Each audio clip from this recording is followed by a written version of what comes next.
राधे राधे आप सभी को। आज हम जानेंगे छठी मैया की व्रत कथा। तो चलिए शुरू करते हैं। एक बार एक बूढ़ी अम्मा अपने बेटे, बहू तथा पोते के साथ रहती थी। बूढ़ी अम्मा के घर में किसी चीज की कोई कमी नहीं थी। वह छठ माता की परम भक्त थी तथा हर साल छठ का व्रत बड़ी श्रद्धा और भक्ति भाव के साथ किया करती थी। बूढ़ी अम्मा की बहू आधुनिक सोच वाली नारी थी। उसका पूजा पाठ में कोई विश्वास नहीं था। जब कार्तिक मास की शुक्ल पक्ष की चतुर्थी आई तो बूढ़ी माँ बहुत खुश थी, क्योंकि आज से छठ का 4 दिवसीय पावन त्योहार शुरू हो रहा था। अम्मा घर की साफ सफाई में लग गई। उसने अपने बेटे को आम की लकड़ी तथा पूजा की सभी सामग्री लाने के लिए बाजार भेज दिया। अम्मा ने अपने बेटे की सलामती के लिए छठ का व्रत किया।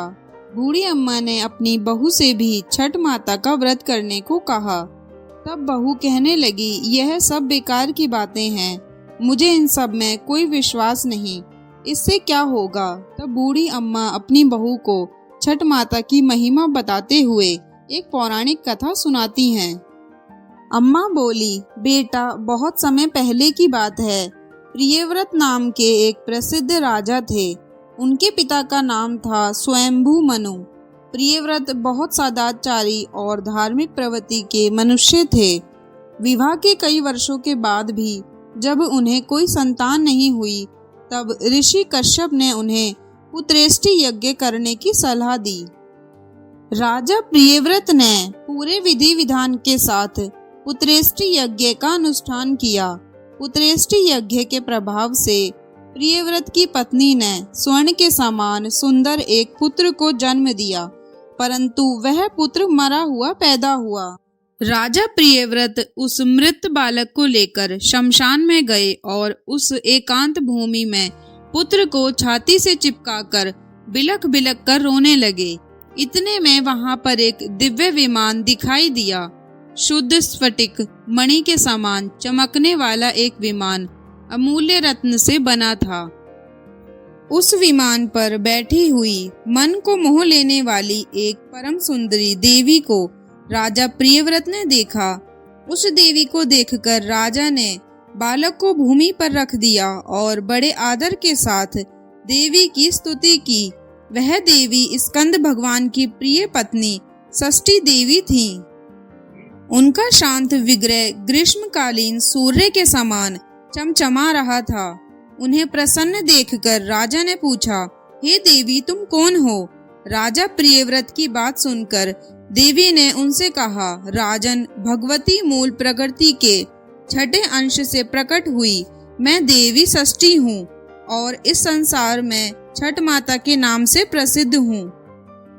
इस प्रकार कहकर छठ माता ने उस बालक को उठा लिया और अपने प्रभाव से उसे पुनः जीवित कर दिया। जब राजा ने देखा तो वह स्वर्ण के समान सुंदर प्रभाव वाला बालक हंस रहा था। अभी राजा प्रियव्रत उस बालक की ओर देख ही रहे थे कि छठ माता उस बालक को लेकर आकाश में जाने लगी। यह देखकर राजा के कंठ, होठ और तालू सूख गए। उन्होंने माता की स्तुति की। तब प्रसन्न हुई माता ने कहा, तुम सर्वथा प्रकृति यानी सूर्य, उषा, जल तथा वायु की पूजा कराओ और स्वयं भी करो। प्रकृति की आराधना से तुम और समस्त संसार वर्ष भर सुखी, स्वस्थ और निरोगी रहोगे और दीर्घायु को प्राप्त होगे। तब राजा प्रियव्रत सूर्य, उषा, जल, वायु तथा छठ माता का व्रत किया और पूजा की, जिससे प्रसन्न होकर छठ माता ने राजा को उनका पुत्र दे दिया। तब से कार्तिक शुक्ल पक्ष की सृष्टि के अवसर पर सूर्य, उषा, प्रकृति, जल, वायु तथा छठी मैया की पूजा की जाने लगी। तब बूढ़ी अम्मा ने बहू से कहा, बेटी, छठ माता की महिमा तो ऐसी है कि स्वयं भगवान श्री राम तथा सीता माता ने भी छठ का व्रत करके भगवान सूर्य देव का आशीर्वाद प्राप्त किया था। महाभारत काल में दानवीर कर्ण और पांडव भी छठ का व्रत किया करते थे। यह सब सुनकर वह आधुनिक युग वाली बहू बोली, यह सब मन गढ़ंत कहानियां हैं, मैं इन पर विश्वास नहीं करती।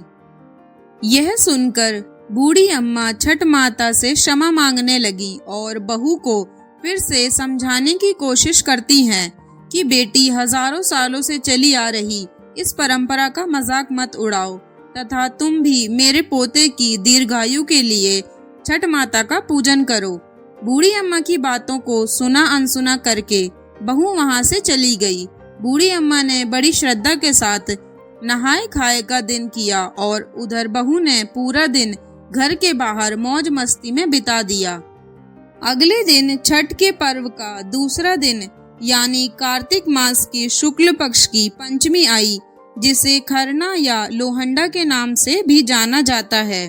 संध्या काल में जब अम्मा ने बहू को खीर रोटी का प्रसाद दिया तो फिर से बहू ने कहा, माँ, इतना कठिन निर्जला व्रत क्यों कर रही हो? अपने शरीर को कष्ट क्यों दे रही हो? इसका तुम्हें क्या फायदा होगा? यह सुनकर बूढ़ी अम्मा ने बहू को फिर से छठ माता की महिमा समझाने की कोशिश की, परंतु बहू ने उन सभी बातों को अनसुना कर दिया और अपने कमरे में जाकर सो गई।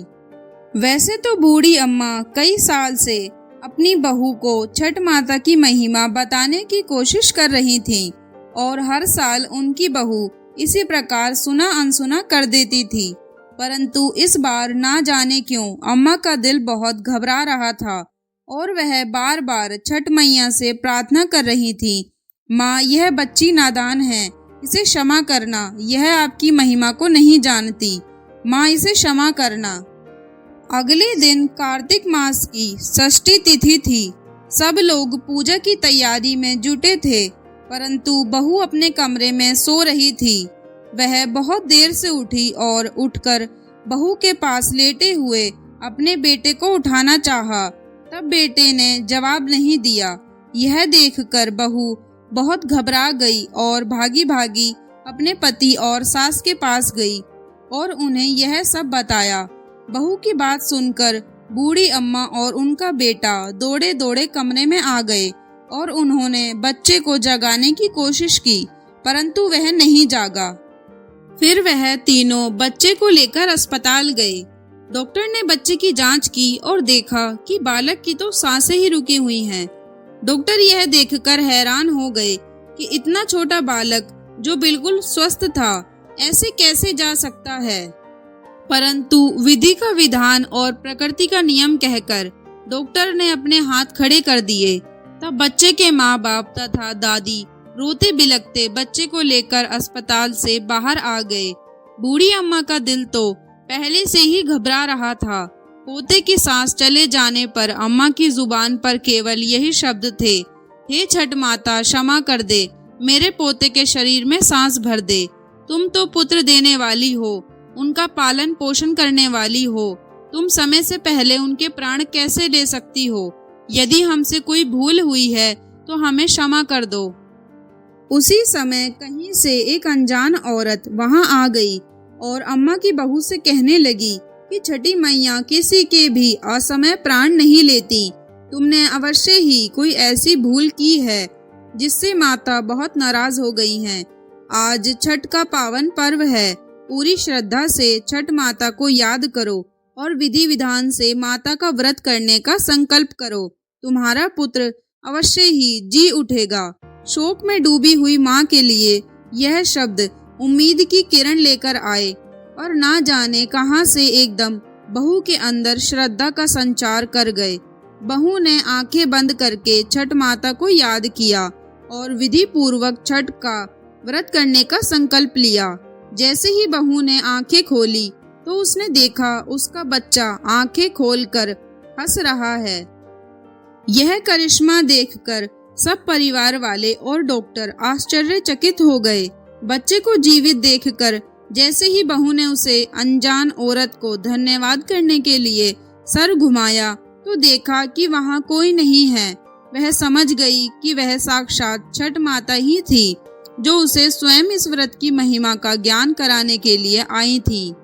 उसके बाद बहू ने बूढ़ी अम्मा के साथ मिलकर पूरी श्रद्धा से पूजा की तैयारी की और शाम को घाट पर जाकर सूर्य देव को संध्या अर्घ और अगले दिन उषा अर्घ दिया। हे छठ मैया, जैसे आपने अनजान औरत के रूप में आकर बूढ़ी अम्मा के पोते की रक्षा की, इसी प्रकार हम सबके परिवार की भी रक्षा करना, हम पर अपना आशीर्वाद बनाए रखना। जय छठी मैया की। तो दोस्तों, यह थी आज की वीडियो। अगर आपको पसंद आई हो तो कमेंट में राधे राधे ज़रूर लिखें और इसी तरह की वीडियो देखने के लिए हमारे चैनल प्राचीन कहानियाँ को लाइक एंड सब्सक्राइब ज़रूर करें। राधे राधे।